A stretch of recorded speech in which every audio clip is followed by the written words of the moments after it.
Berserkers. The word sparks fear in most warriors.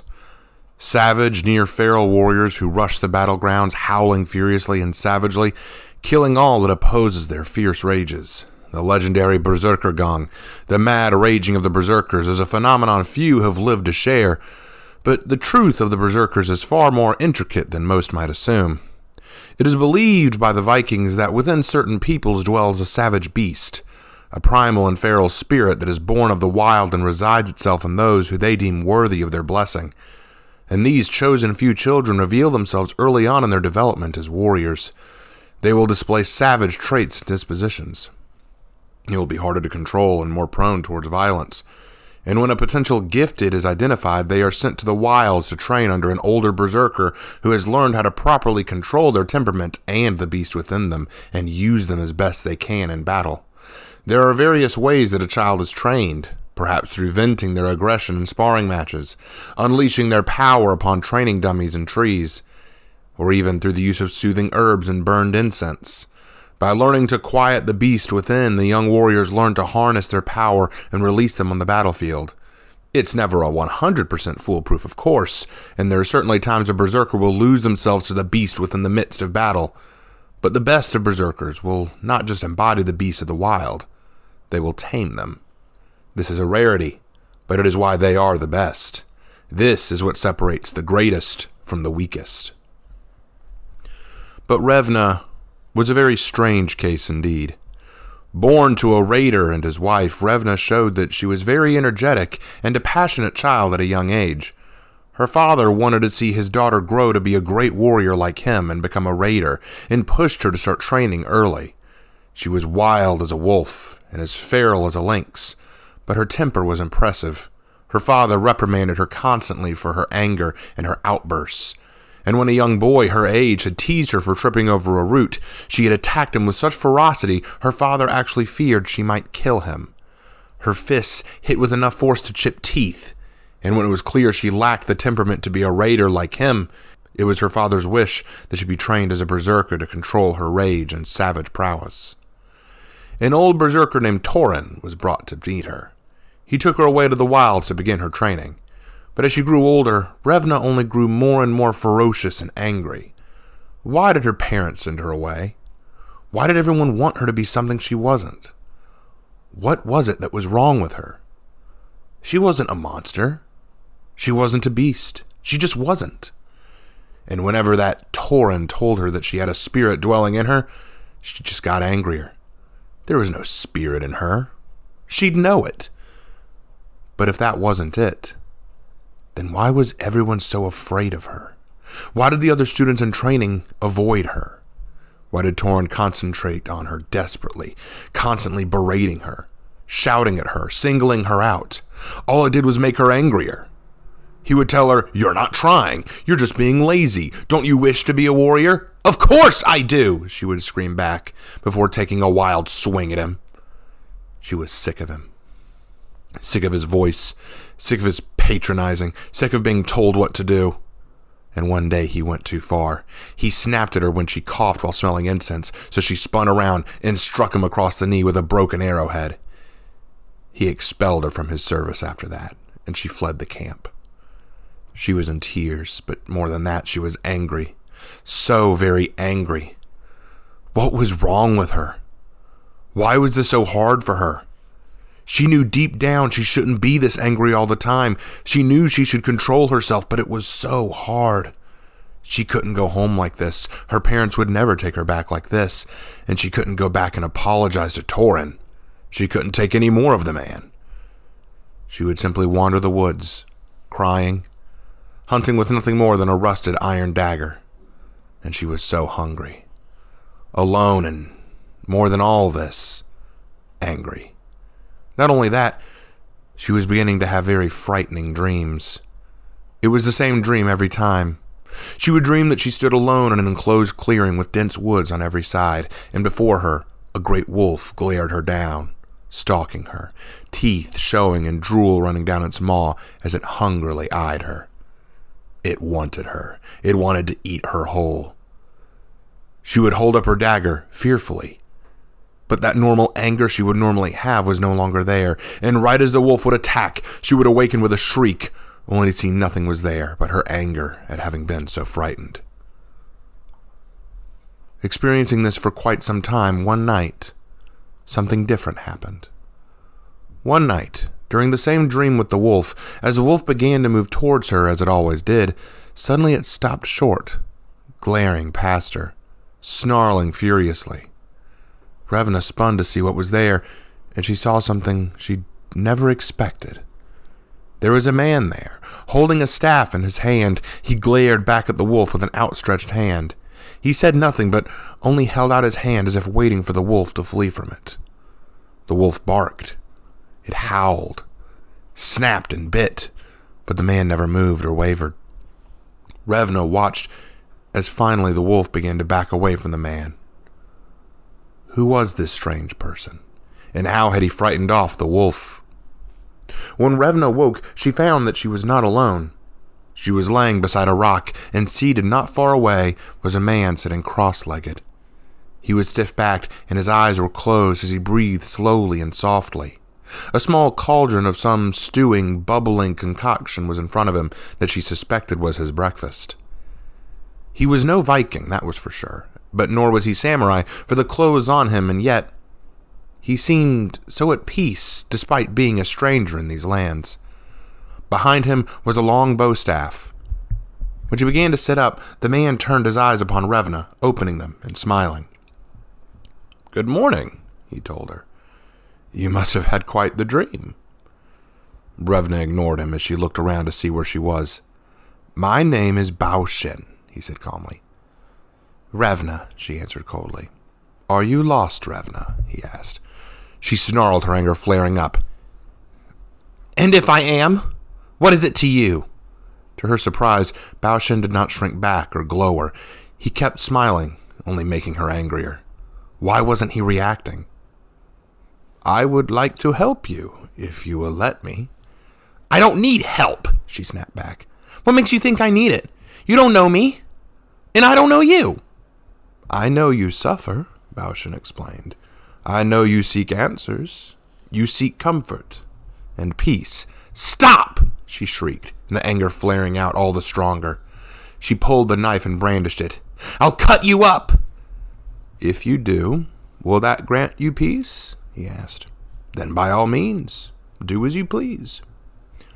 She couldn't take it any longer. She charged the weird monk, slashing at him with her knife. The monk shifted his body back just slightly, allowing the knife to pass by him. He then placed his hand on her wrist and his other hand on her hip, slinging her along with the knife over him and into the ground. She rolled and spun around to glare at him in disbelief. It was like he hadn't even moved. "What did you just do?" "I defended myself." "Don't tell me you thought I would let you kill me. Dear child, you're going to have to learn things will not always go the way you want them to." "Quiet!" she screamed. "You're angry. I feel it in your voice and your trembling. But you're not angry at me."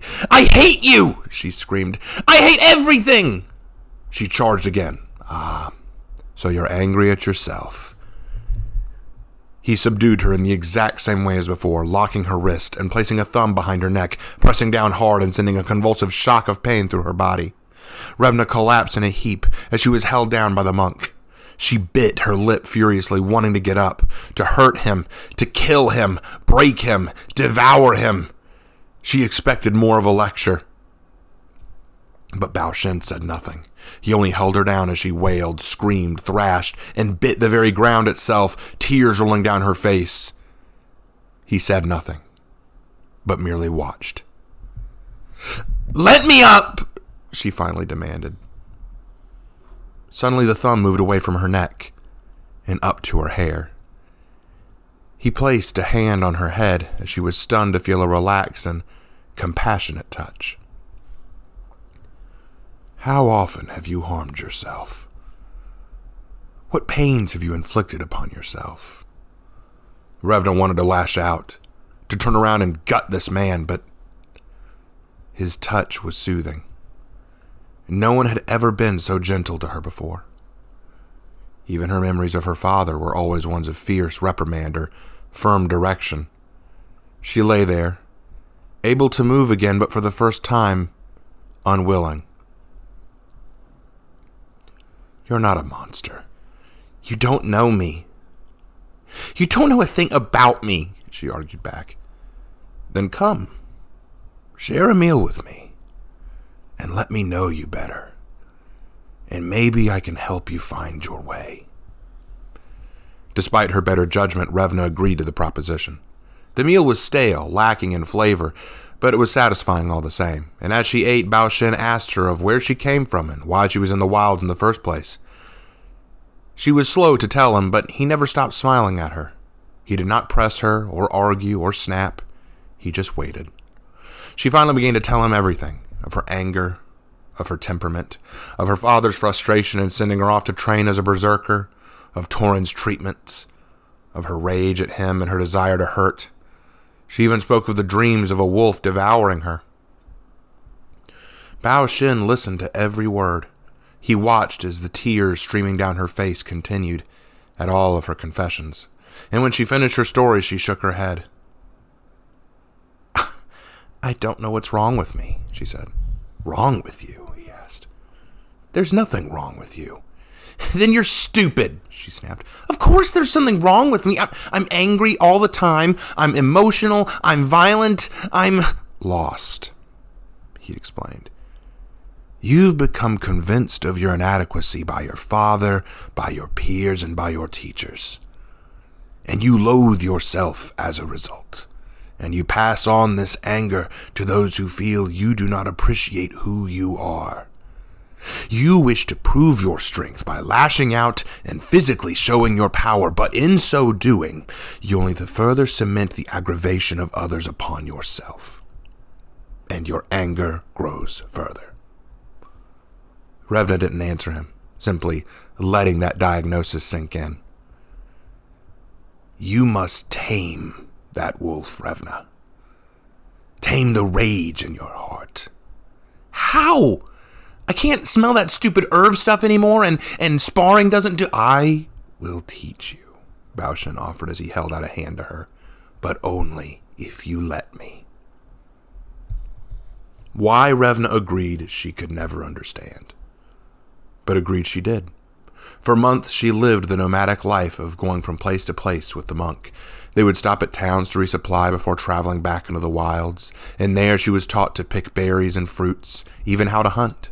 She was trained to meditate, to observe and feel the natural world where she would become aggravated or work up. And when she did become aggravated, Bauschen did not yell at her or snap. He merely placed a hand upon her head and smiled. Peace. Take your breaths, he would say. No matter how the wolf howls, you do not yield to it. And she would then breathe deeply, focus on a specific point or sound and take it in, quieting the anxiety and the anger. And she would talk to the monk every night. He would watch her train. She would punch trees until her knuckles bled, and he would then help patch her up. He taught her to show restraint, controlling her breathing and strength so that her strikes were more precise and powerful without expending too much energy. She occasionally lost her temper, but when she did, he would simply allow her the brief moment to scream and shout, not snapping, not speaking. But when she was silent again, he would simply place his hand on her head. Peace. Take your breaths, he would instruct. No matter how the wolf howls, do not yield to it, she would finish. 3 years passed so swiftly that Revna could scarcely believe it. She had grown some in that time, developing both as a warrior and a woman. And while wandering through a Viking village, Revna began to hear rumors of a strange samurai that would attack random villages. And recently, he had began an attack on her home. Fearful, she asked Bauschen if he would permit her to go home and find her father, and see how he was faring. Bauschen smiled at her and placed a hand on her head. Of course, he told her, but remember all that you've learned about yourself. The samurai warrior that led the charge was an Aramusha named Buntaro. He had with him only a few orochi and a shugoki. He was ransacking the village when Revna arrived, and at his feet lay the beaten and worn raider, Revna's father, and all around lay the bodies of other Vikings who had been unable to stop him and his warriors. She saw the sight of him laying in the dirt, blood on his face and chest, and looking around, she saw berserkers, Valkyrie, and a warlord dead on the ground, all fallen at the hands of the Aramusha and his rogues. She ran and grabbed a pair of axes from a dead berserker and shouted at the samurai to face her. Buntaro saw the young berserker maiden and laughed. "Another wild dog?" he asked. The Orochi attacked swiftly to finish her. Sneering, she rushed and dodged their swinging swords, cleaving limbs from torso and hacking at shoulders. And as she did, the rage began to build. The wolf began to gnaw at her subconscious. She struck all the harder, hitting with more force. As a katana cut across her arm, the rage grew stronger. She let out a guttural roar as she decapitated the final Orochi, leaving just her, Buntaro, and the Shugoki. She roared and charged the Shugoki with all her fury, but the monster caught her axe hand easily and swinging her across the dirt with a simple swing. She rolled and charged again, swinging her axe only for the kanabo of the Shugoki to stop it cold. He would then kick her back, and then he headbutt her with enough force her vision went black. She staggered back and collapsed, head spinning, blood streaming from a gash in her forehead. And as she clambered to her feet, she heard it. The growling and howling of the wolf. She put her hand on her bleeding head, and as she did, suddenly, she remembered the last hand that had touched it. Peace. Take your breaths. She closed her eyes and breathed slowly. As the wolf approached, she held out her hand, just as Master Bauschen had done, as he had instructed, as he had nurtured, and as he had guided. No matter how the wolf howls, do not yield to it. I am master of myself, not the wolf, not my anger. The Shugoki was towering above her, and he swung. But this time Revna did not charge him. She spun out of the way, and then swung a hacking strike at the back of his leg. The Shugoki roared and swung again, but she dodged. She feinted an attack to the head, only to stop midway and then strike at the demon's chest. She systematically began taking down the overweight warrior, with one focused slash after another. Buntaro was horrified as he watched his strongest warrior being brought down by this young pup, who for some reason was acting entirely different than she had before. In fact, she seemed different than any of the berserkers that had fought before. They had all come howling, spitting, and raging with mad fury, all being cut down easily by the more precise and more advanced training of the Orochi. They were mere dogs in the face of his samurai warriors. But this woman, though she struck with a feral intensity to be sure, she was controlled, focused, angry, but still her, not a wolf, not a dog, a warrior. So, maybe you're a bit better than the last few, he acknowledged. He rushed Revna, but she evaded. She let him make his swings, slashing, stabbing at any openings he could find. She allowed him. And with each move riling up the wolf, she kept it back. She kept her anger down. Buntaro was not her enemy. He was just an obstacle, and he would be removed. She would not sacrifice her peace. She saw it. One desperate swing and his side was exposed. Raising her grip on the blade, Revna struck his side with a bladed punch. Buntaro yelped as she delivered another, and another, finishing with an uppercut to the jaw, axe blade meeting bone. Buntaro fell over, staggering to get away, desperate to escape this strange warrior. She didn't let him. She took her axe and threw it after him, cleaving him through the spine, finishing the foe before her. And as he fell silent and unmoving, Revna dropped her axes and then sank to her knees and breathed gently, letting the clear air fill her lungs. The sounds of Viking survivors cheering and chanting felt distant, and the sensation of her father hobbling to her and hugging her felt like just a minor convenience. What she truly felt was a single soft hand on her head and an encouraging smile in her eyes. "I'm proud of you, Revna," was the voice she heard. a voice that now filled her heart with joy despite how far away it was now. A voice that had calmed the wolf inside her at last.